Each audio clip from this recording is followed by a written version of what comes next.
Viktor Frankl 20ویں صدی کا مشہور ماہر نفسیات تھا۔ ایک رات اسے ایک عورت نے فون کیا اور کہا وہ خودکشی کرنے لگی ہے۔ وکٹر نے پوچھا کیوں؟ اس نے اپنے مسائل بیان کرنے شروع کر دیے۔ وکٹر ہر مسئلہ پر دلیل سے اس کو جواب دینے لگا۔ یوں ہی رات ساری گزر گئی۔ آخر عورت نے اس سے وعدہ کیا کہ وہ مطمئن ہو گئی ہے، وہ خودکشی نہیں کر رہی۔ آپ اس دور کے کسی بھی کھیل کے کسی عظیم کھلاڑی کو دیکھ لیں، یہ اپنے ساتھ کوچ رکھتے ہیں، کوئی ایسا شخص جو ان کی اپنے کھیل اور اس کی منصوبہ بندی میں رہنمائی کر سکے۔ کیا کوچ اور استاد ایک ہی ہوتے ہیں؟ اس کا جواب ہے نہیں، کیونکہ ایک استاد کے پاس ایک ہی وقت میں بہت سے شاگرد ہوتے ہیں، لیکن ایک کوچ کے پاس بس ایک شاگرد یا ایک ہی ٹیم ہوتی ہے۔ آپ اپنے بچوں کے کوچ بنیں۔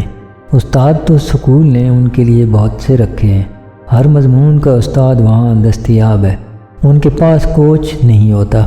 کوچ کھلاڑی سے بہتر وہ کھیل نہیں کھیل سکتا، یہ بات کھلاڑی بھی جانتا ہے، لیکن کوچ اس کھیل کو بہرحال اس کھلاڑی سے بہتر سمجھتا ضرور ہے، اسے پتہ ہوتا ہے صبر کیا ہے، جبکہ کھلاڑی ہمیشہ جذباتی اور جلد باز ہوتے ہیں۔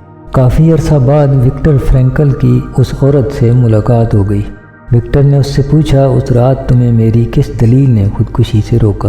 عورت نے بتایا کسی ایک دلیل نے بھی مجھے متاثر نہیں کیا تھا، رات بھر چونکہ آپ نے مجھے سنا میرے دل کا بوجھ ہلکا ہو گیا، اسی نے مجھے دوبارہ زندہ رہنے کے لیے تازہ دم رکھا۔ کوچ بھی اپنے کھلاڑی کو سنتا ہے، وہ جو کسی سے نہیں کہہ پاتا اپنے کوچ سے کہتا ہے۔ اپنے بچوں کو تنہا نہ چھوڑیں، ان کے کوچ بن جائیں، یہ بڑی جذباتی اور صبر سے نا آشنا عمر ہوتی ہے۔ آپ بھلے ان کی جگہ چل نہیں سکتے، لیکن انہیں چلنا سکھا ضرور سکتے ہیں۔